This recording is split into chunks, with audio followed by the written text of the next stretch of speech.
Under the scorching heat of the Nigerian sun, where the shadows of impending doom loom large, a nation on the brink of chaos holds its breath.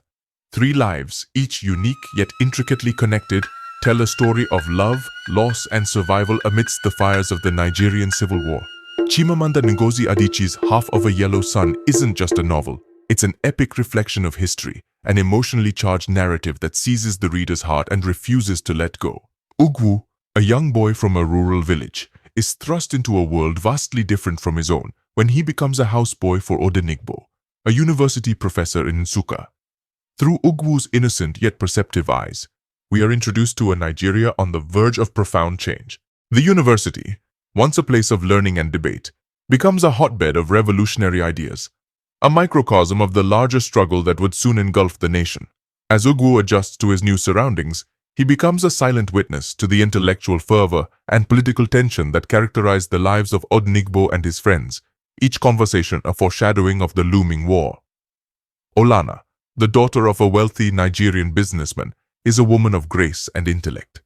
She could have lived a life of privilege and comfort in the bustling city of Lagos, but she chooses a different path, one that leads her to Nsukka, a town brimming with revolutionary fervor and intellectual discourse.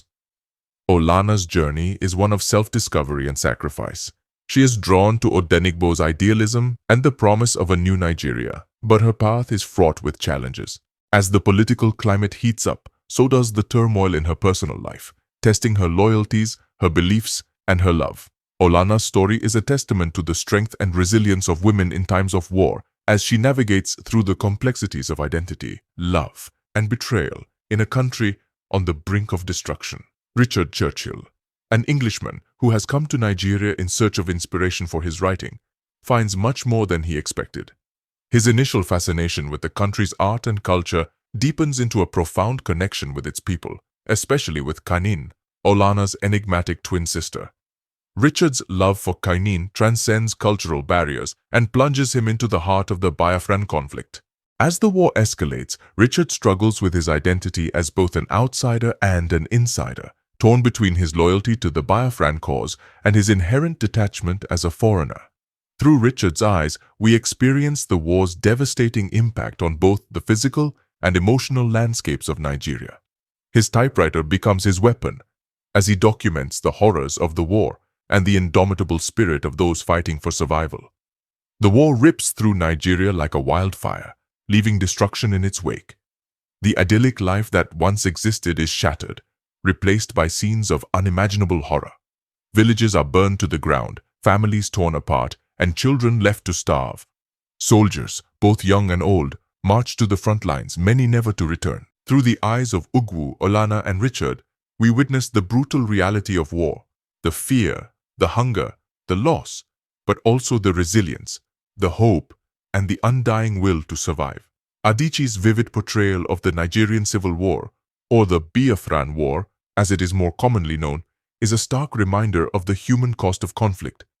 Yet amidst the carnage, the flicker of hope remains, as the characters cling to their love, their ideals, and their dreams for a better future.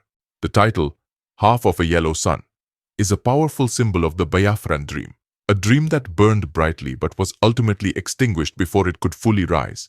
The sun, depicted halfway on the Biafran flag, represents both the hope for a new dawn and the harsh reality of a dream unfulfilled. Through the intertwined lives of Ugwu, Olana, and Richard, Adichie masterfully captures the duality of hope and despair, light and darkness that characterized the Biafran struggle. The characters' lives, much like the Biafran sun, are caught between two worlds, one of potential and promise, the other of devastation and loss. Half of a Yellow Sun is not just a story about a war, it is a story about the human condition, about love and loss, about the enduring power of hope, even in the darkest of times. Chimamanda Ngozi Adichie's Half of a Yellow Sun is more than a historical novel. It is a profound exploration of the human spirit in the face of overwhelming adversity.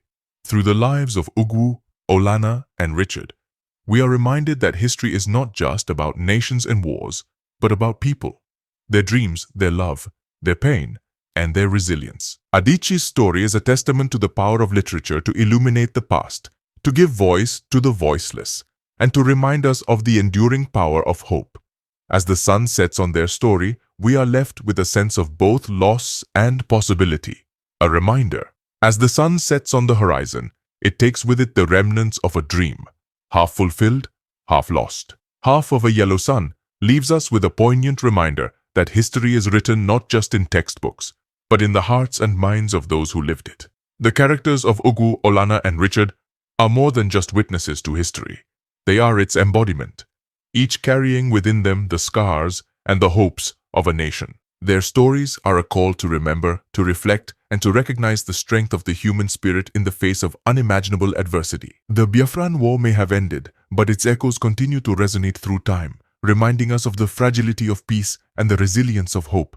Through Adichie's masterful storytelling, we are transported back to a time of great turmoil and reminded that the stories of the past continue to shape our present and our future. This is more than just a novel. It is a piece of history, a tribute to the lives lost and the dreams that survived. It is a reminder that, even in the darkest of times, the human spirit endures. The half-yellow sun may have set, but its light still lingers, a beacon of hope for a brighter tomorrow.